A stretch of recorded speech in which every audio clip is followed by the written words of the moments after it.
Hey, what's up everybody? Dan with Pro Gaming Mods. What we're going to do here real quick today is just do a quick tutorial on the Intensafire 5-mode rapid fire and how to actually wire the drop shot.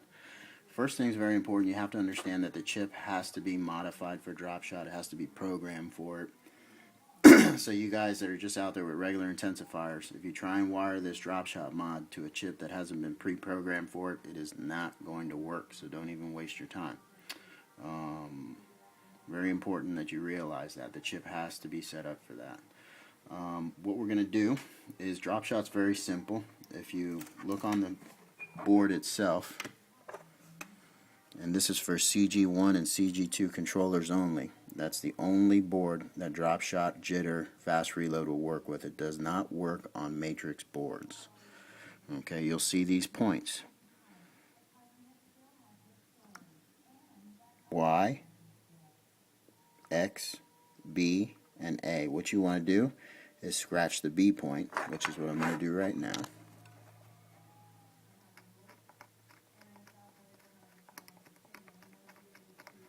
You don't want to scratch it too much. You just want to get a little bit of that exposed so that you can solder a nice point to it. Very important. You use the flux. If not, you are going to make a big gob of mess of everything. Just dab a little bit of flux on there.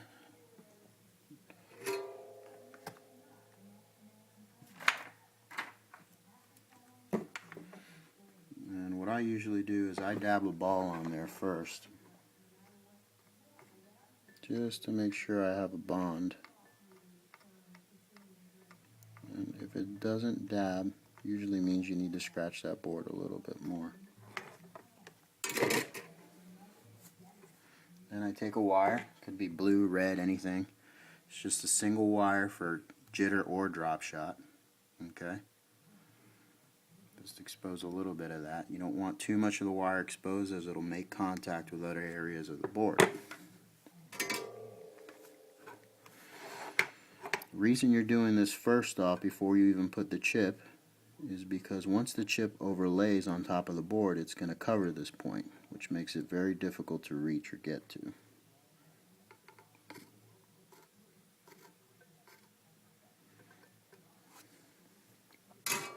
And you can see the wire's tacked. Okay, right onto that point that we need. We're going to curl that wire down. Okay, just guide it around the drum, just like that. And now we'll move into the Intensafire installation. Guys, whenever you're installing the Intensafire, use the flux. If you're trying to install these things and you're not using flux, you're just making a mess. Dabbing a little bit on all the points that you're going to make contact with.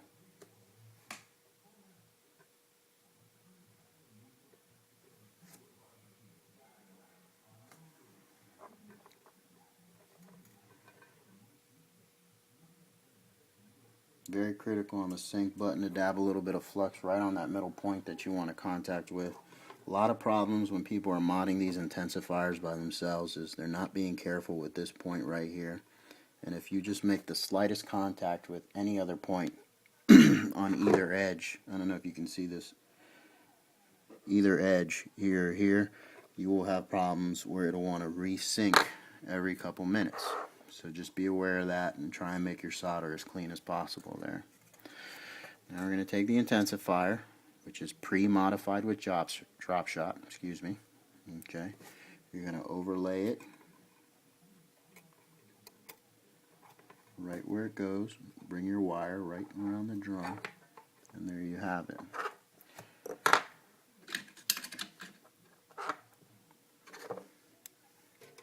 Take your solder. Dab a ball, dab a ball, dab a ball.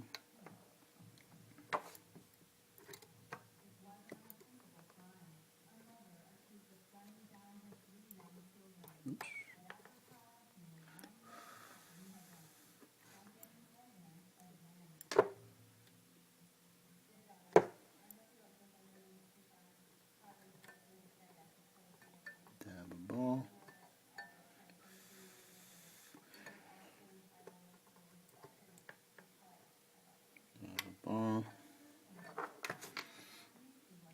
use the flux, you notice how the solder just kind of forms on itself right at the point where you need it.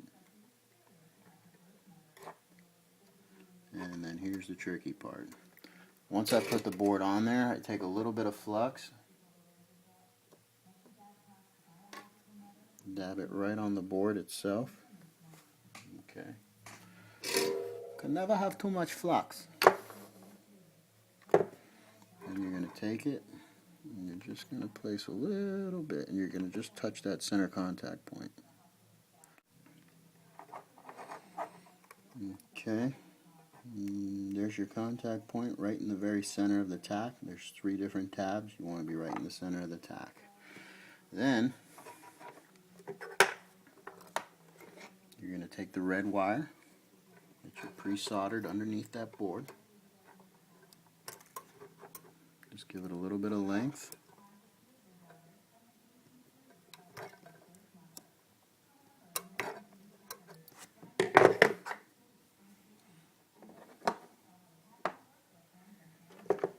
Dab a little bit of flux on the B tab.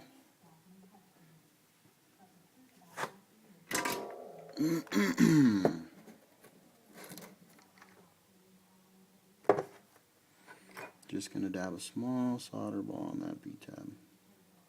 And if you flux it, it should tie itself right to it. Take that wire that we pre-soldered. Goes right in there. Goes right in that tab.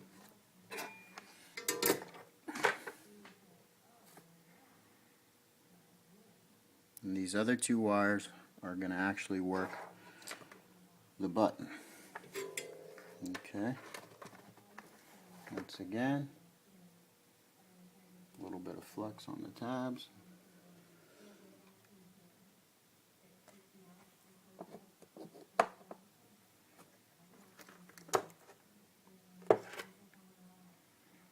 And these can be either way, white, black, doesn't matter.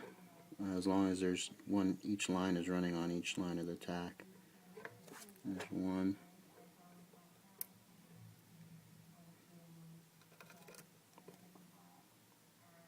And there's the other. Okay, so real quick, so you know where you're at. The wire that we've ran underneath the actual Intensafire board is at that tack point, runs all the way down right around the drum and ties into the B. Okay, and then you go ahead and tie your tack switch to the A tab and the top button tab. Okay, shut it. Alright guys, after the fact, this is what you'll have. This is the board that we did, and this is an equal board, same thing, pre-wired with drop shot. Only difference is here I used a blue wire and blue and white, versus here we used red, white and black.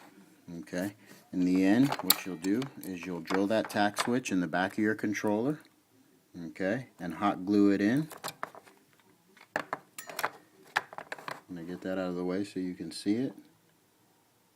Okay, make sure you give yourself enough room so that your rumble motor can sit in there comfortably without pressing up against that tack switch. Very important. So you usually want to move over from this edge of the plastic about a ½ inch and drill right at that point with a 9/16 bit is the perfect opening. Okay, and once you have that, you have drop shot wired.